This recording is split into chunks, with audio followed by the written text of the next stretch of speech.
भारत की संस्कृति और धार्मिक धरोहर के प्रतीक कुंभ मेला दुनिया का सबसे बड़ा धार्मिक आयोजन है। यह मेला हर 12 वर्षों में 4 प्रमुख स्थानों प्रयागराज, हरिद्वार, उज्जैन और नासिक पर आयोजित होता है। 2025 में कुंभ मेला का आयोजन प्रयागराज में होने जा रहा है। इस महापर्व में लाखों श्रद्धालु, साधु संत और पर्यटक देश विदेश से भाग लेने आते हैं। यह आयोजन न केवल धार्मिक महत्व रखता है, बल्कि यह भारत की संस्कृति, विविधता, सामूहिकता और आध्यात्मिक परंपराओं का भी परिचायक है। कुंभ मेला हिंदू धर्म के 4 पवित्र नदियों गंगा, जमुना, गोदावरी और शिप्रा से जुड़ा हुआ है। पौराणिक कथाओं के अनुसार समुद्र मंथन के दौरान अमृत कलश से 4 स्थानों पर अमृत की बूंदें गिरी, जिन्हें कुंभ मेले के रूप में मनाया जाता है। प्रयागराज में गंगा, जमुना और अदृश्य सरस्वती का संगम होता है, जिसे त्रिवेणी संगम कहते हैं। यह स्थान धार्मिक और आध्यात्मिक दृष्टि से अत्यंत महत्वपूर्ण है। माना जाता है कि कुंभ मेले के दौरान संगम में स्नान करने से मोक्ष की प्राप्ति होती है और सभी पापों से मुक्ति मिलती है। हिंदू सनातन धर्म में कुंभ मेले का बहुत महत्व है, जिसके लिए लाखों श्रद्धालु भारत के चुनिंदा पवित्र स्थानों में जाकर नदी में स्नान करते हैं, जिनमें से एक जगह है प्रयागराज। आइए आज हम आपको एक कहानी सुनाते हैं, जिससे आपको ये पता चलेगा कि महाकुंभ का और महाकुंभ में आने वाले साधु संतों का महत्व क्या है। तो कहानी कुछ इस प्रकार है। प्रयागराज में इस वर्ष भव्य मेले का आयोजन होने वाला है, जिसके लिए भक्तों का तांता लगा हुआ है।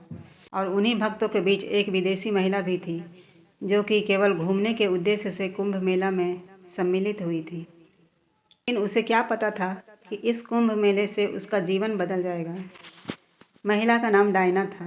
वह विदेशी संस्कृति में पली बढ़ी, वहीं उसने शादी करके अपना परिवार बसाया। और अब जब बच्चे बड़े हो गए हैं, तब वह देश विदेश अकेले ही यात्रा करने लगी। इस बार वह प्रयागराज आ चुकी है। डायना ने प्रयागराज पहुंचने से पहले होटल में कमरा बुक कर दिया था, इसलिए पहुंचते ही उसे कमरा मिल गया। डायना नहा कर तैयार हो जाती है। नाश्ता करने के बाद अपना कैमरा लेकर कुंभ मेले में शामिल होने के लिए निकल पड़ती है। लेकिन प्रयागराज के रास्तों में श्रद्धालुओं का झुंड लगा हुआ था। भीड़ देखकर डायना आगे जाने की हिम्मत नहीं कर पा रही थी। अचानक डायना को एक अघोरी दिखाई देते हैं, जो अर्धनग्न अवस्था में सफ़ेद विभूति से रंगे हुए दिखाई दे रहे थे। डायना को उन्हें देखकर उनकी फ़ोटो खींचने का विचार आता है। वह अघोरी के पास पहुंच जाती है और अपना कैमरा चालू करके उनके सामने खड़ी हो जाती है। और जैसे ही वह फ़ोटो खींचती है, वह आश्चर्यचकित हो जाती है, क्योंकि अघोरी कैमरे में दिखाई नहीं दे रहे होते हैं। डायना कुछ अंदाजे से कुछ फ़ोटो खींचती है, लेकिन अघोरी का प्रतिबिंब फ़ोटो में नज़र नहीं आता। डायना को लगता है कि उसके कैमरे में कोई खराबी हो गई होगी, इसलिए वह चेक करने के लिए कुछ आने जाने वाले लोगों की भी तस्वीरें खींचती है, लेकिन उनकी तस्वीर साफ साफ दिखाई दे रही होती है। तो फिर अघोरी में ऐसा क्या था जो उनकी तस्वीर नहीं आ रही थी? डायना अघोरी के पास जाकर उनसे बात करना चाहती है, लेकिन अघोरी भक्तों के भीड़ में आगे बढ़ते जाते हैं। डायना भी उनका पीछा करने लगती है और धीरे धीरे आगे बढ़ती जाती है। डायना को अघोरी रहस्यमयी लगने लगे। वह उनके बारे में जानने के लिए उत्सुक थी। थोड़ा दूर चलते ही डायना का पैर फंस जाता है और वह गिर जाती है। और जैसे ही उठकर खड़ी होती है तो देखती है कि अघोरी उसकी आंखों से ओझल हो चुके थे। उसे बहुत बुरा लगता है, क्योंकि उसने आज तक इतना रहस्यमयी इंसान नहीं देखा था। तभी डायना उसी दिशा में चारों तरफ देखते हुए आगे बढ़ती रहती है। कुंभ मेला अपना आकार बढ़ाते जा रहा था। श्रद्धालु नदी के घाटों में अपना डेरा जमा चुके थे। डायना भी संभलते हुए गंगा नदी के घाट पर आ जाती है। चारों तरफ लोग ही लोग दिखाई दे रहे थे, लेकिन डायना की नज़र तो सिर्फ उस अघोरी को ढूंढ रही थी। तभी किस्मत से डायना को अघोरी फिर नज़र आ जाते हैं, लेकिन वह नदी के दूसरी तरफ एक पत्थर पर बैठे हुए। डायना अपने बगल में खड़े एक व्यक्ति से अघोरी की तरफ इशारा करते हुए कहती है, वह बाबा वहाँ कैसे पहुँचे? लेकिन उस व्यक्ति को वहाँ कोई नज़र नहीं आ रहा था।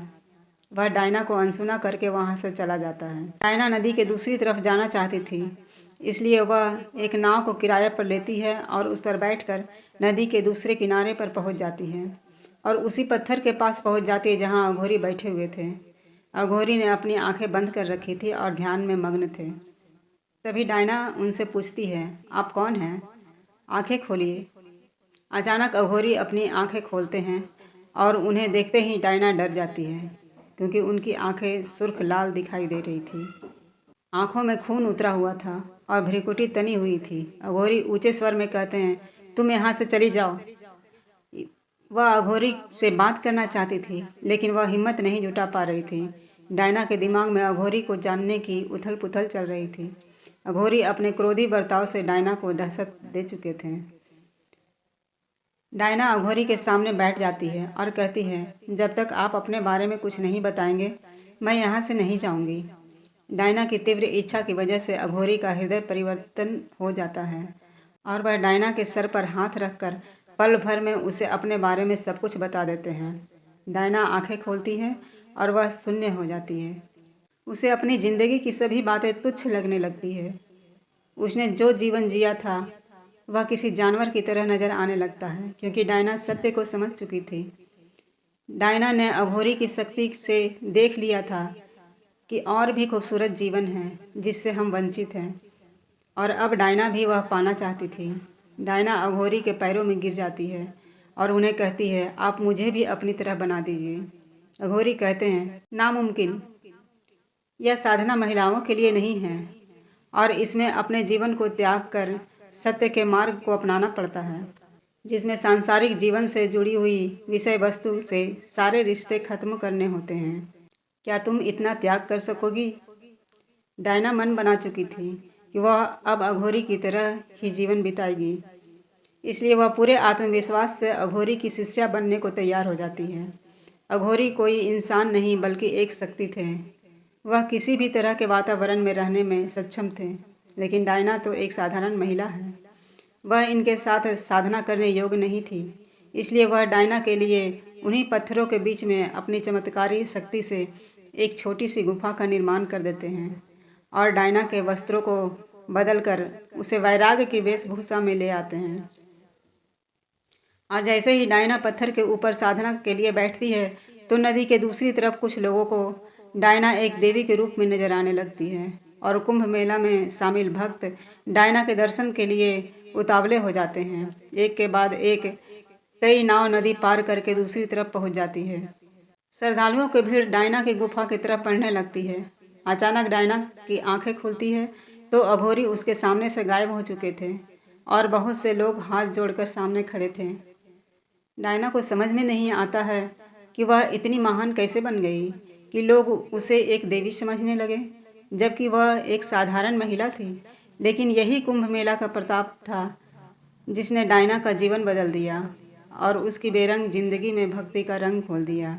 2025 का कुंभ मेला विशेष रूप से भव्य और ऐतिहासिक होगा। सरकार और प्रशासन ने इसे भव्य बनाने के लिए व्यापक तैयारियां की हैं।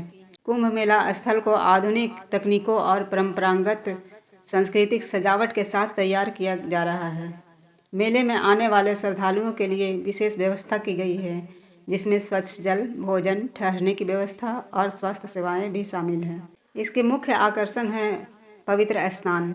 माघ पूर्णिमा, मकर संक्रांति, बसंत पंचमी और महाशिवरात्रि जैसे प्रमुख दिनों पर संगम में स्नान का विशेष महत्व होगा। नंबर 2, धार्मिक प्रवचन। विभिन्न अखाड़ों और संतों द्वारा प्रवचन और आध्यात्मिक चर्चा का आयोजन किया जाएगा। नंबर 3, संस्कृति प्रदर्शन। लोक कला, नृत्य, संगीत और भारतीय संस्कृति की झलक दिखाने वाले प्रदर्शन होंगे। नंबर 4, व्यापारिक मेले। धार्मिक वस्त्र, पुस्तकें और पारंपरिक भारतीय उत्पादों के स्टॉल भी लगाए जाएंगे। इस बार कुंभ मेला को डिजिटल रूप से भी जोड़ा जाएगा। ऑनलाइन पंजीकरण, लाइव स्ट्रीमिंग और वर्चुअल दर्शन की भी सुविधा प्रदान की जाएगी। इससे उन श्रद्धालुओं को भी मेले का अनुभव मिलेगा जो किसी कारणवश वहां उपस्थित नहीं हो सकते।